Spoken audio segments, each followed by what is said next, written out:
여러분, 우리에게 하나님의 영이 임하셔도 우리에게는 아무 느낌이 없어요. 생각이 바뀐 것도 없고 육체가 질병이 난 것도 아니에요. 물론 놀랍게도 성령님이 임하심으로 그 순간에 놀라운 기적을 경험하기도 하지만 대부분의 경우에 있어서는 내 껍질 똑같아요. 내 생각도 내 감정도 똑같아요. 그런데 우리는 그때부터 의심이 들기 시작하는 것입니다. 내가 진짜 구원을 받았나 안 받았나 이렇게 생각하는 거예요. 아니요. 하나님의 영이 임하실 때부터 하나님께서는 우리를 통치하기를 원하시는 것입니다.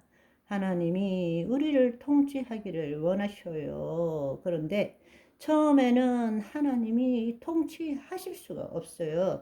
우리가 우리 생각과 우리 감정으로 가득 들어있기 때문에 하나님이 우리를 통치하실 수가 없어요. 그렇지만 조금씩 말씀을 알고 하나님이 누구이신지 알고 그분이 사랑이고 거룩하시고 우리와 함께 하시고 우리에게 좋은 것을 주신다는 것을 알 때에 자신의 믿음이 생기고 자기를 조금씩 포기할 때 하나님은 그때 우리를 통치하시고 그의 은혜를 베푸시는 거예요. 그래서 나중에 예수 믿고 난 다음에 얼마 있다가 딱 보니까 자기가 놀라는 거예요. 옛날 같으면 이 정도면 분기, 탱천하고 막 뚜껑이 열리고 해야 되는데 별로 그렇지가 않아요. 자기가 놀라버리는 거예요.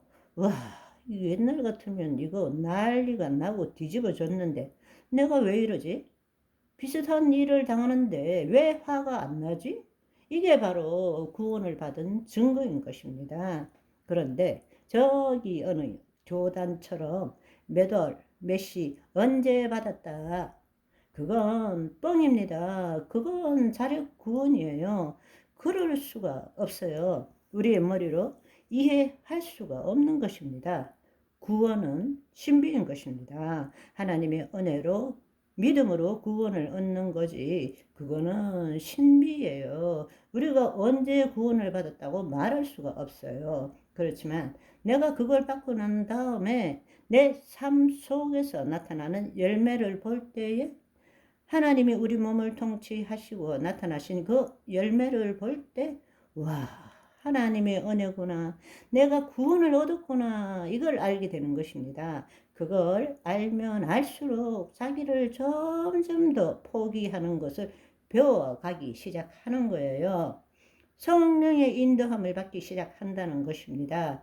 그래서 믿음이 약해진다 싶으면 예수님 믿기 전에 나와 지금의 나를 비교해 보면 다시 믿음의 확신을 가질 수 있는 것입니다. 우리가 구원을 얻었지만 그 당시에는 하나님의 영이 임했기 때문에 우리의 생각으로도 느낌으로도 우리의 육체로서 신체로서도 아무것도 알 수가 없단 말입니다. 그래서 바람이 임의로 불 때 내가 그 소리를 들어도 어디서 왔는지 어디로 가는지 알지 못하나니 성령으로 난 사람도 그러하니라 말씀하신 거예요. 니고데모는 결코 이 거듭남을 이해할 수가 없었죠. 왜냐하면 하나님의 영이 임하지 않았기 때문에 우리는 지금까지 구원과 하나님 나라 복음을 분리해서 생각해 왔습니다. 그게 가장 큰 문제예요. 그것이 바로 우리가 지금까지 배워왔던 개혁신학의 한계입니다.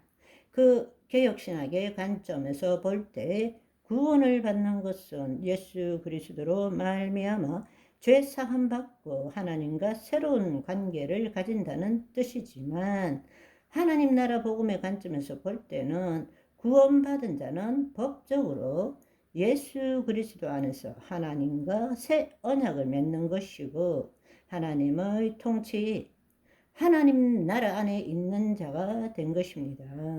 아멘. 나는 예수 그리스도 안에서 하나님 나라 안에 있습니다. 나는 예수 그리스도 안에서 하나님 나라 안에 있습니다. 우리는 하나님 나라 안에 있습니다. 이제 자꾸 올라가겠다 그런 소리 하지 않는 것입니다. 하나님 나라는 우리 안에 있습니다. 그리고 우리로 하여금 예수님께서는 그 하나님 나라를 누리기를 원하세요. 하나님 나라를 누리기를 원하시는 것입니다. 아멘. 여섯 번째, 그러면은 구원받으면 다 하나님 나라의 삶을 살 수 있는가?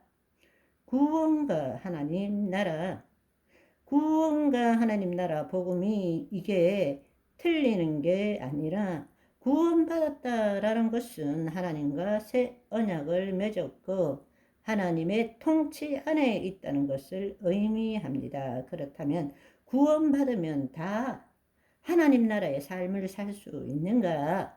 하나님의 나라는 하나님의 통치라고 말씀드렸습니다.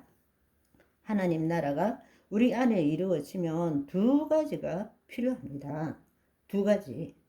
첫째로는 하나님의 영이 임하셔야 돼요. 다른 말로 하나님의 영이 임한다는 것은 하나님의 영이 우리 안에 내주하셔야 되는 것입니다. indwelling, 내주하셔야 한다는 것입니다. 둘째, 하나님께서 우리를 통치해야 합니다. 아멘. 여러분, 영국이 킹덤입니까? 아닙니까? 영국은 유나이티드 킹덤 중 한 나라인데 킹덤일까요? 킹덤이 아닐까요? 일단은 영국은 말 그대로 킹덤입니다. 왕이 있어요. 일단은 하나님의 통치, 하나님의 나라가 이루어지려면 왕이 있어야 됩니다. 그렇지만 왕이 있는 걸로 되는 것이 아니라 그 왕이 통치를 해야 되는 것입니다. 그런데 영국은 누가 통치를 하죠? 총리, 수상이 통치하지 왕이 통치권이 없는 것입니다. 그러니까 무늬만 킹덤이지 사실상 킹덤이 아닌 거죠. 마찬가지로 우리에게도 적용할 수 있는 것입니다. 하나님의 영이 임하셨지만 하나님의 통치를 받지 않으면 무늬만 그리스도인인 것입니다. 오늘은 여기까지. 바이바이.